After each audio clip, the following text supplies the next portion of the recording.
Hello everyone and welcome to the Constructive Criticism Network. This network is here to help you improve at Magic the Gathering at every level. From Pauper Leagues to Top 1000 Mythic, we've got you covered. If you want to hear the entire network, head on over to our sponsor at puremtgo.com, where you can hear each and every show, each and every week, and check out their sponsor, MTGO Traders, and tell them that the CCMTG Network sent you. Now sit back, enjoy the show. From YouTube, podcasts, and more, here's this week's episode from ConstructiveCriticism.com. Hello everybody and welcome back to Mythicast. I'm your host Spencer and I'm joined by my co-host, someone who probably didn't think it would only be a 5-month hiatus, Mikaela. It's been 5 months. That's it, that's all. Did you think it would have been more or less? Less? Really? Yeah, it's been 5 months. I'm not gonna lie, I thought it would be longer, but I'm excited to be back. In our last episode we said we'd be back. Like, I had no doubt that I'd find time again. I just didn't think that, my co-host of one of my other podcasts would go to school and then, be a real human, a real boy, and try and graduate from college. Life's unpredictable, right? It really is. You're in a new space. Am I in a new space? No, I'm not in a new space. This is where I was before.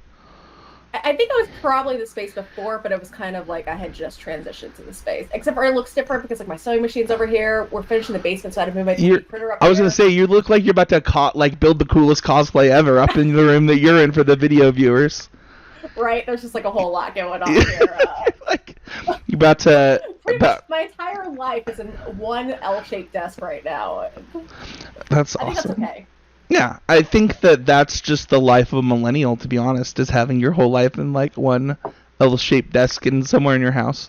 I assume that Brandon also has his life on some L-shaped desk somewhere. It's not L-shaped, but but his life is on a desk. Right that way. Well, no. So he's a little different. He, he'll be in here playing his computer games, but then he goes up there to play his console games. And once the basement's finished, I don't know how this is gonna work because then there's stairs involved, because some of the consoles will be downstairs. So. Well. Also, sometimes my life is out on the couch, and my laptop just goes out there. That's fair. Just put on a TV show while you draft. That's the life. Soon you'll be playing Pokemon TCG on your laptop with your son while Pokemon is playing. It'll just be the dream, Mikaela. It'll be the dream. Yep. We're gonna become the very best. Like no one ever was. No one ever was. If you want to become the very best, don't forget to check out our sponsor over at puremtgo.com or head on over to our Patreon. Those are the two great ways to support the show. We are looking for Mythic guests, so if you've already become one of the bests, let us know, and we'll try and get you on the show. We're only going to be doing the show, I guess I should say why we're back and how often we'll be back. We aren't going back to weekly. We're going to try and do every other week. If we miss one every once in a while due to the fact that we're both parents and have jobs and stuff, check Twitter to see if that's going to happen. But we'll try to make it happen every other week. So today, though, Mikaela, we're talking about the newest set, Neon Dynasty, Kamigawa Initial Impressions. And cool. I honestly, I'm in love with this set. Spoiler alert, I actually think this set's super sweet. Lots of cool cards. Fun limited format, really impacted standard. There are cards that are like the perfect power level to impact things like historic. I'm really excited to talk about it. Before we do, though, let's get hashtag ready for battle. What did you do this week, Mikaela, to help you be ready for battle? I took time off my vacation to go play a pre-release. You're in California or Florida for Disney World, and you're California, yep. Okay, for Disneyland, and you're just what we should do, Brandon, is we should go play a pre-release. I'm sure he was down too. He was probably yeah, let's go. Oh yeah, he loves making it to every pre-release, so it was really cool. We ended up playing a 3 p.m. Friday pre-release, so I just started my workday at 6 a.m. California time and worked extra the day before so that I could make it there by 3 p.m. And yeah, played at a store called SoCal Magic, and just small little store I 3-0'd because my pool was busted. I mean, I played well, but also my pool was busted. So. I have not been doing pre-releases. I did one pre-release maybe in the last couple of years, just going to I think we talked about it on the show even, was the the D&D set just because like my friends were going because it was D&D. Do you like what do you try to get out of a pre-release to help you when you enter those draft queues? So, well, okay, if I'm going to an in-store pre-release, like I'm there for the experience. That's going to be my paper magic experience because I'm a parent. I can't go play F&M every single week. So this is a time that I can schedule specially to get my hands on the new set, see the new cards, and just get that super fun, new, exciting Magic experience that you only get at pre-release time.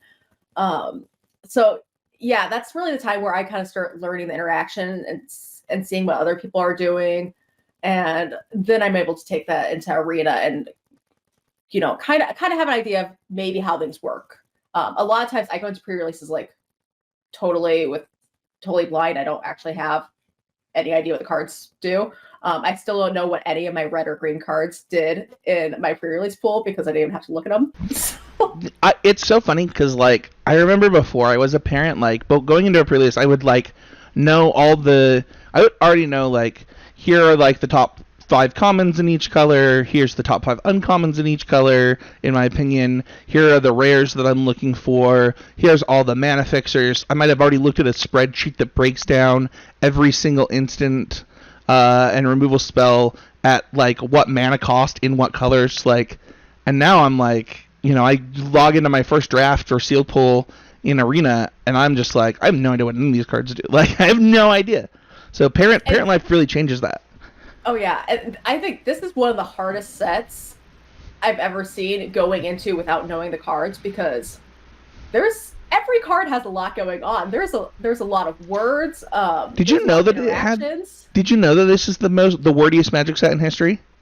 I did not know that, but it does not surprise me. Like I said, I didn't even make it through reading all my cards in my pool. Thankfully, my blue-white was just good enough that I just didn't have to like really look at anything else. But I don't think I would have had time, honestly. That's fair. Blue white be busted. What was the kind of the feel for the sealed format if people are logging in to open up their collections really quick before they get into the draft queues? Yeah, it does feel like so far building around my rares has been, as always, if you have good rares, build around them. But it really seems like the rares have been impactful this set so far. I mean, but there's some powerful cards, and I think sealed is definitely slower than draft. But I have seen a couple quicker samurai pools where it just seemed like everything lined up. The ninjutsu creatures are really powerful, and it just seems like there's a lot of interactions, and pretty much every pool is going to have an enabler for those creatures, just because there's so many of them. Yeah, I've only played one sealed on Arena, but it felt like bouncing your own creatures was a little bit more powerful in this set, and I wasn't, and just bounce in general, because there's also a lot of modified creatures that are getting like 1/1 counters and stuff. So that was the biggest thing I took away from my sealed. Yeah, there's. I feel like there's a lot to be gained from play skill in this format than I think we've seen in a while. So for me, in order to get ready for both this podcast and constructive criticism, I've been playing a lot of Magic this week.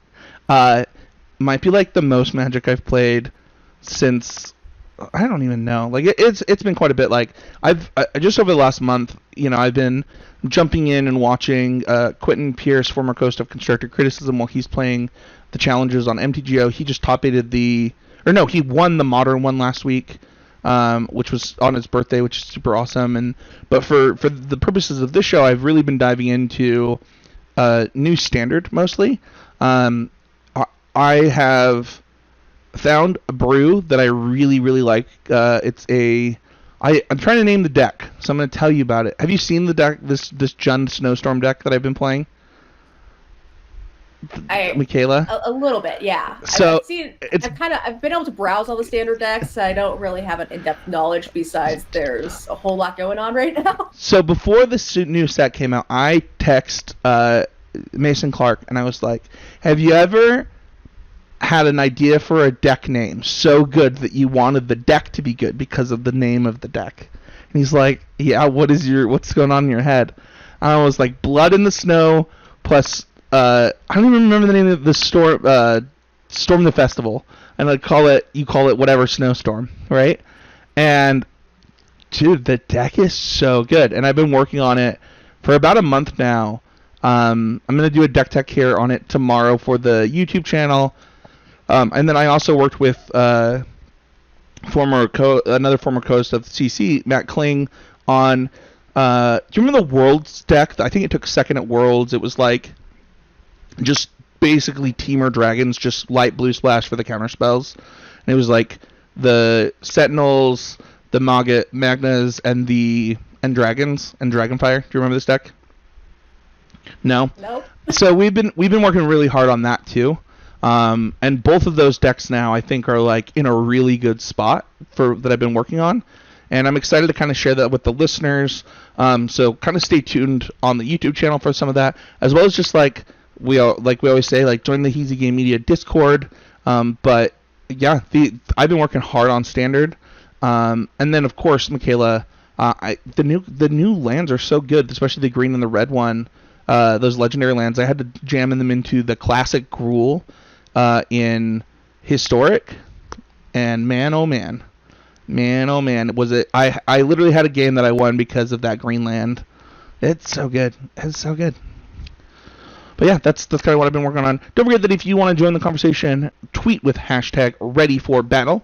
And if it's good, we're gonna read it on the show. It's also, if you tweet your Mythic lists with that, it'll make it easy for us to find you, to help you get onto the show. But yeah, Mikaela, anything you want to add before we kind of move on to our main topic? No. Yeah, let's move on to the main topic. Okay, let's do it. Our main topic, of course, is our initial impressions.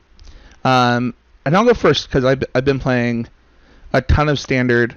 So last week, the Standard challenges, both of them were won by the same player, playing 0 new cards in just a classic blue-red Dragons build, just playing 2 of the Kraken. Oh, man, we're back on the show, and I can't remember card names again.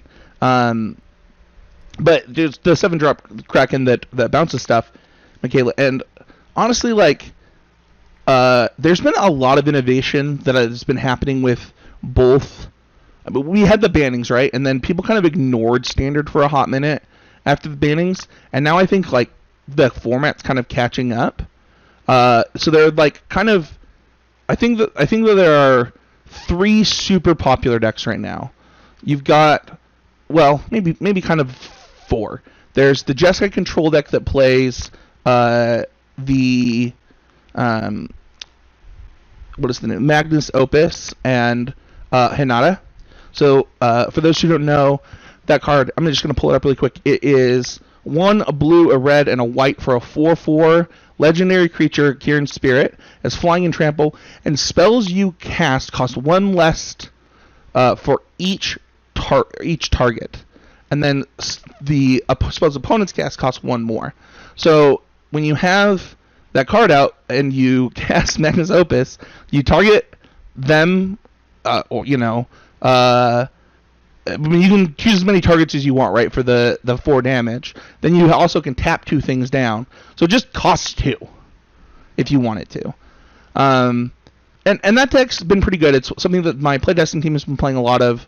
But my impression of this deck is that I think it's just worse than the Dragons deck. I was playing Ladder, and I actually played against the Dragons deck that was playing Magnus Opus and the Prismari Dragon in it to, like, ramp it out. And I've been playing that version of Dragons. And honestly, I just think that, like, that deck is a little bit more consistent. But most of my games have actually been with green decks. I think Mono Green got some upgrades, stuff like that. Have you gotten the chance to jump in the queues at all in Standard? Or I know that you've been mostly drafting, so... Yeah, I have been mostly drafting. I need to play some Standard today because I have VML decklist submission tomorrow. So. Nice. Well, I can tell you this, Mikaela. The format's sweet. It's very different, and I also think that, like, one of the cool things that has changed is like the differences. You know, a lot of decks were converging because, like, you know, you were a Faithless Haven deck, or you were a Chariot deck, or you were a Epiphany deck before, right? And now it's more like there's a lot of different things, like that black-white control deck, the Learn deck, or the mid-range version of that deck, still good. Mono-white aggro no longer needs to play the snow stuff, so, you know, its list changes. Mono-green gets to keep playing the snow stuff because of things like Blizzard Brawl and Sculpt Overwinter. So the format is less converging and more open.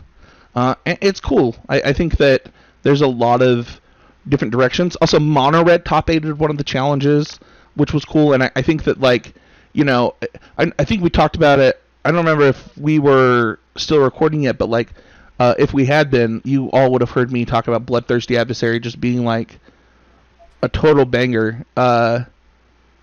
Is that the name of the card? Bloodthirsty Adversary? I'm trying to remember the...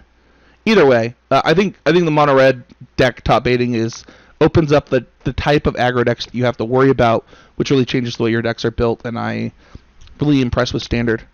I don't think either of us have played a ton of Historic recently.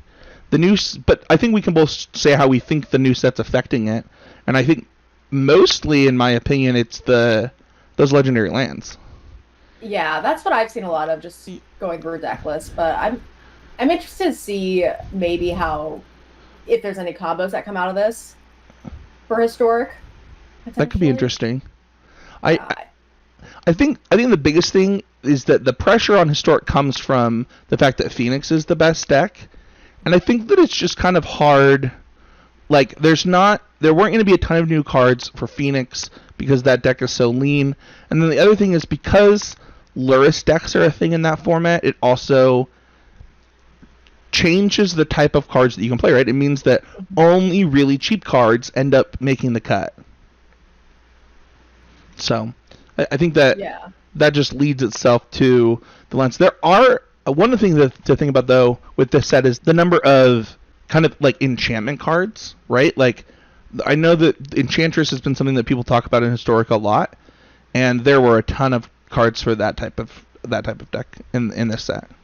Oh, for sure. It kind of has like a Theros Beyond Death vibe to it, almost. Like, I was not knowing a whole lot going into the pre-release. I was very shocked when I was seeing so many of those enchantment creatures, and that's immediately what it reminded me of.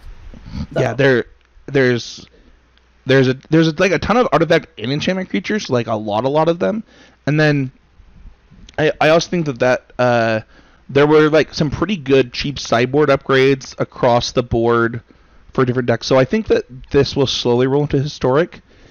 But I also think that, like, between Historic and Alchemy, I don't know, I feel like people are laddering more on Standard right now than they are in Historic. And that could just be because it's a fresh format, but I think it'll take some time for Historic to get sweeping changes. Yeah, I feel like those Eternal formats are always going to be the ones that take a little bit longer to get exciting. Mikaela, give me your draft impressions. Talk to me about this format. Yeah, so first off, I'm loving blue in this format in sealed and draft. I feel like it's been a while since we've had blue decks are good in draft. Like, I think blue's been a little weak the past couple sets, so I'm very, very excited about that. So yeah, everything I've been doing has been revolving around blue. Ninjutsu creatures. I'm really loving vehicles, and just the fact that crewing them is so cheap compared to other formats where we've seen vehicles recently. And they also do stuff other than just become a creature. The uncommon that taps is actually probably my favorite right now, the high-speed hover bike. You can do some really cute stuff with that. Definitely have been enjoying putting a creature on the battlefield with ninjutsu off of that, and then recasting its tap a creature then at the end of the next turn. That's sick.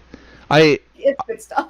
So, for what it's worth, 17 lands has blue-white with a 55.5 win percentage, blue-black with a 57.9 win percentage, blue-green with a 56.9 win percentage, Where's the other blue deck?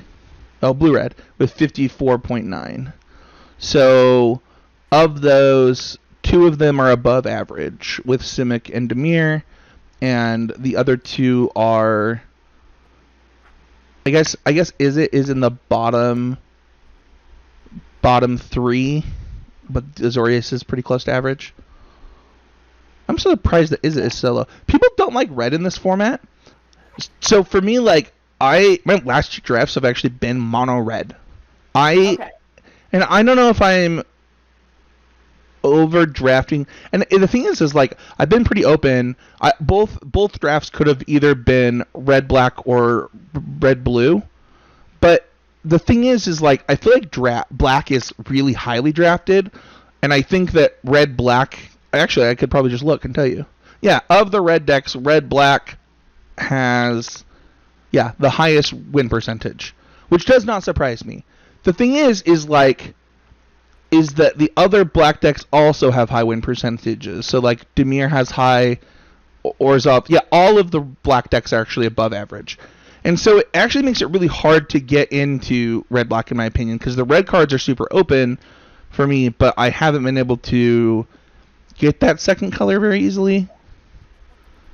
I think usually black has the best removal spells as is, but I think you just have a lot of options in this format, and they're not difficult to cast. So that's probably what's pushing people into black a little bit, and also just good synergy. And that 1/1 bug is very annoying. I was gonna, but yeah, I've seen a lot of people playing the monocolor decks, which totally makes sense to me. It seems like there's a lot of playables in this format. It's not, there's very few cards I'm looking at, like, I would never put that in my deck. They exist, but, and then you just have the abundance of artifacts too, where that can almost be your second color. Yeah, it's really funny. I'm looking at this data right now, and I don't know what 17 lands considers like a very light splash, but not true to color between like monocolor plus a light splash and monocolor is looks like not is almost 10,000 games, which seems like a lot to me for any given format. And I think what you just said is really true, right?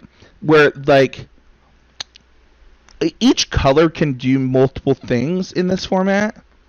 Like it's not on rails, which is really interesting because the decks have clear identities, but I think also the identities play well with each other, right? I think it was on the Lords of Limited podcast. They talked about this spectrum of like wanting artifacts and wanting enchantments, and the decks that fall in between, right? Or the colors that fall in between and what they go with. And it makes it really interesting.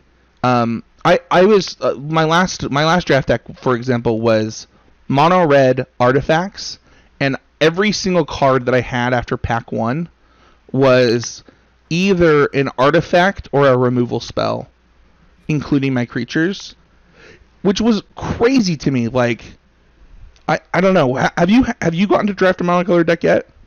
I have not. We're drafting blue X. That's all we're doing. Blue X That's fair. That's fair. One of the other things, I don't know if you've gotten the chance to see Mikaela, have you noticed like how grindy these green decks are in this format? I just lost to one, so yeah. Oh, so it's fresh on your mind. 24 minutes. 24 minutes for a best of 1 game. Yeah, the green decks are like, I don't even know that it matters. I mean, green-white, I guess, is like a little less grindy because it's kind of this aggressive enchantment deck. But it feels like all the green decks, like even green-red, green-black, and I mean, the truth is I think that green also does a pretty good job of splashing in this format. So like I've played against 3-color green probably 3 times, and that stinking 5-mana reindeer stag thing is such a beating. Yeah, I think just the green creatures in this format are really outclassing the other colors in size very easily, which that's kind of what you expect green to do, but I think it's more apparent in this format where you have a lot of 1/3s, 2/1s, 3/2s. in that 2 and 3 drops slot, and really vehicles are where you're getting all your power from in the other colors. And rares and mythics. Those are definitely sizable. Do you have a power ranking for which vehicles that you like? Oh my gosh, I kind of love them all, honestly. So I've really. How about I just shout out a few? Because I'm yeah, that's totally fine. That's totally fine. I mentioned high speed hover bike. That's been really fun. It's only cost 1 to crew. It has flash. And I don't even like consider that a full vehicle. Like where I'm thinking I don't want to get my deck like clogged out with too many vehicles. That it's doing something besides just being a vehicle, which I absolutely love. And then the 4-3 one. I'm trying to find the name of that one. The Sentinel, the one that crews for 1. It's 3 mana. Vigilance. Yeah, Vigilance too. Yeah, I've been really impressed with that one. The 3 toughness has seemed fairly relevant. Vigilance has been great. So it's been kind of doing everything, and it's been really problematic for my opponents. So yeah, loving that one. And then of course the blue rare has been phenomenal. Yeah, it's rare. So I agree. I found those to be really good. I also really love that like you can crew your vehicles with a reconfigure creature and then equip your reconfigure creature onto them.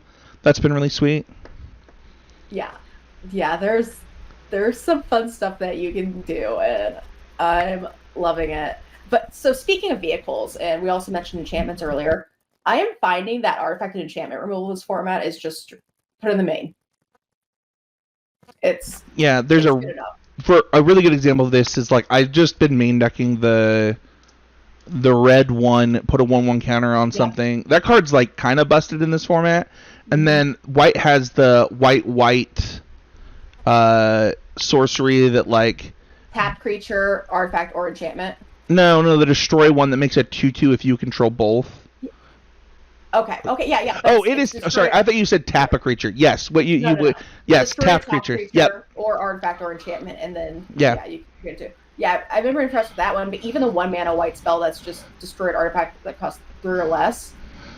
Like I don't think I've seen a game where that hasn't been a relevant card. Yeah, I think green has one too. That's like it's an exile. It's just 2 mana exile artifact or enchantment at instant speed. Is that right? I think it's sorcery speed. Is it sorcery? Okay. Yeah. Black has enchantment, exile. It's that choose one your opponent chooses, but sure. Oh, speaking of black, I've been really impressed with black sagas. And all the sagas have been good, but like black has the one that makes them sacrifice a creature 2 turns in a row before it flips. Can we just like what is happening? It's sacrifice or discard, correct? Oh, it is sacrifice or discard. Still, like I do like that. There are decks that you can play that kind of don't care about that card as much. So I really like the 0/0 1-drop artifact creature that moves a +1/+1 yeah. So like that's a card when somebody plays that I don't really care. But that's probably just how I build my decks. So yeah, as far as the sagas go, I really like the low cost ones, and then if I'm getting enough value off my higher cost ones, I like them. There's a couple of them that I'm a little shakier on, but I've been very impressed, and I love that they become a creature. Yeah, I can't remember if it was drafting archetypes or lords, but one of the things that they talked about on the show recently was this like this distinction in the format where aggressive decks are playing to the board and thinking that they're going to close the game out, and then all of a sudden all the sagas flip and like the whole game changes, and it's really interesting. Yeah, for sure. Just getting that body on board, and maybe you don't have it early enough, but as you're mentioning, it really can shut those aggressive decks down. And crewing vehicles with those 2 later on in the game can be really relevant.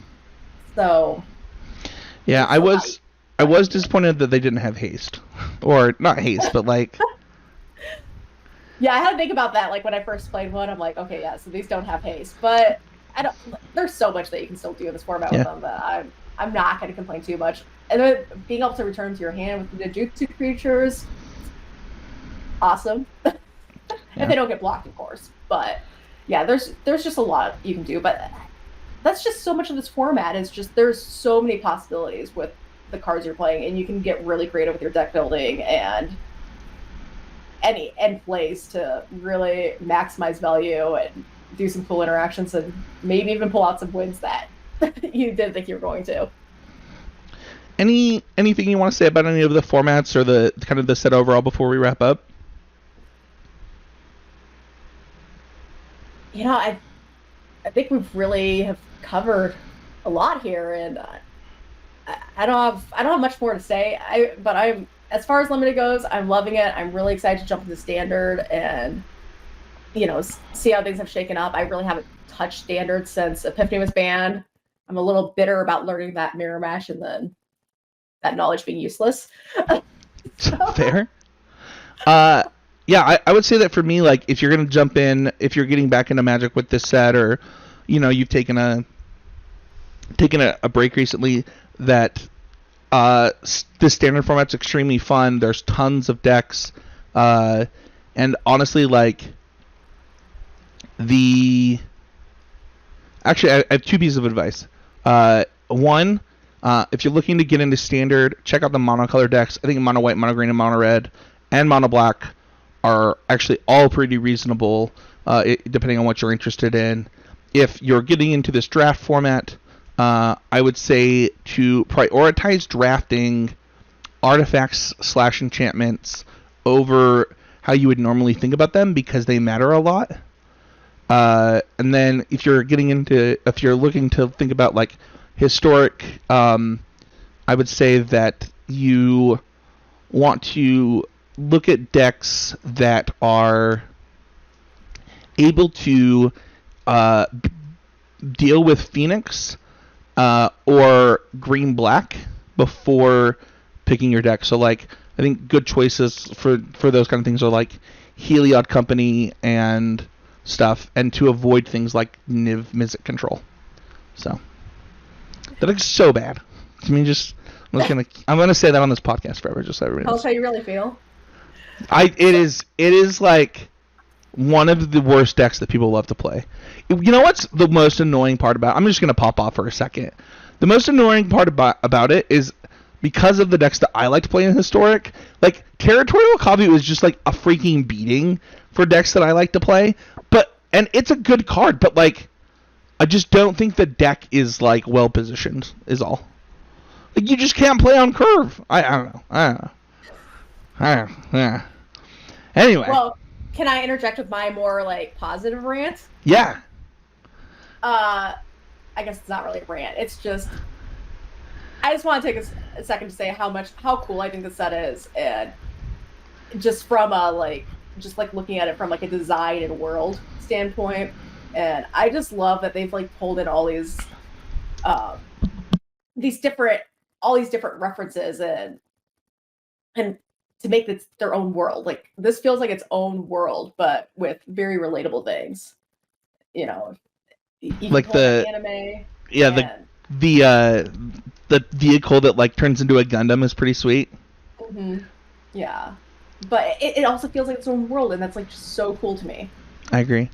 I think that they knocked this out of the park, and it's especially. I mean, we're really positive on this podcast, typically, Mikaela, about stuff like this, but people gave Wizards a lot of crap when they announced this set. Like, oh, wow, this isn't the Magic I love, and it's like, you play the set and you look at it, and it feels like Magic the Gathering. And maybe if you were rude to Wizards about this, maybe you should consider not tweeting those things before you play the set, because they crushed it. They absolutely crushed it. I feel like this is probably like, this is what we all maybe hoped for from Throne of Eldraine, right? Where I don't think Throne of Eldraine was like bad by any means, but this really feels like it takes all those like outside references and just builds its own world, where maybe Eldraine felt a little bit too on the outside. Yeah, I think Eldraine kind of felt like a mishmash, right? Where like, I understand that we were doing like fairy tale Brother Grimm stuff or whatever, but Or wait, yeah, just fairy tales. But I think that it left a bad taste in people's mouth because of the power level thing. But I do think that like this set does this. I don't know about you, Mikaela, but like I bought booster packs and starter decks of Kamigawa. Like you gonna pull one up? No. I mean the original Kamigawa. OG, yeah. Yeah, like I remember playing. I would make a joke that I'm not that old, but I think I'm older than you, so. Yeah, I think you are older than me. I just it has so much referencing things that I loved, right? About, you know, when I was a kid, while also referencing other things that I loved while I was a kid, while also being magic. And I don't know. It's really fun. Yeah, I love this.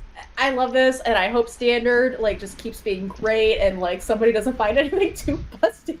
Sure. I mean, I'll play it if you do, but. Yeah, if you have one, shoot it to her. She's got to pick a deck for the early. Speaking of which, I guess you can check that out during the next segment. But before we go, don't forget to check the rest of the network. Whether it's drafting archetypes, homeward path, constructive criticism, a common knowledge. There's tons of things you can check out on constructivecriticism.com. The entire network is sponsored by Pure MTGO. You can find the show anywhere you can find your podcast. We're on YouTube as well on the Constructive Criticism channel. Give us a like, give us a follow. Anything that you can do like that to help the show means a lot. You can find me at Spencer H. You can find me every week on Constructive Criticism, every other week here on this podcast, as well as the Need to Nerd podcast. Where can people find you? I'm Mythic Mikaela everywhere. Most active on TikTok right now for all your magic, comedy, and sometimes informational needs. Dude, your TikTok where you talk about like the guy that how was I supposed to know she knew how to play her deck cracked me up so hard. I was like snorting in my bed, and my wife is like, "What is so funny?" And I was like, "This is comedy gold." It's so funny. How was I supposed to? Anyway, yeah, like, sub, and review. Don't forget to check out the sponsor as well as our Patreon. I just realized that one of our patrons, I thought I had turned off the Patreon. So John, I know you're listening. I'd love to refund you what you've been charged the time that we were gone. So shoot me a message, and I will get you those funds back, because you definitely should have been paying while we were gone. So that's gonna do it for this week. Thank you everybody so much for listening. Thank you, Mikaela. By the way, just huge shout out to Mikaela. Hey, Mikaela, do you want to do the podcast again every other week? Yes, I do. Like, that was the whole conversation. It wasn't even like oh, I don't know if I have. It was just like, yeah, I do. And I was so stoked. Like, I have been telling Devonair for weeks and weeks and weeks. I was like, man, I miss podcasting with Mikaela. It's so fun. I like miss that show. And you just were so down so quickly, and I already had fun. Like, I'm already glad we're doing this again. Same. This is fun, and I love talking about magic. I love hanging out with you, so it's all good. Well, thank you everybody so much for listening, and we'll see you guys in a couple of weeks for another episode of Mythicast.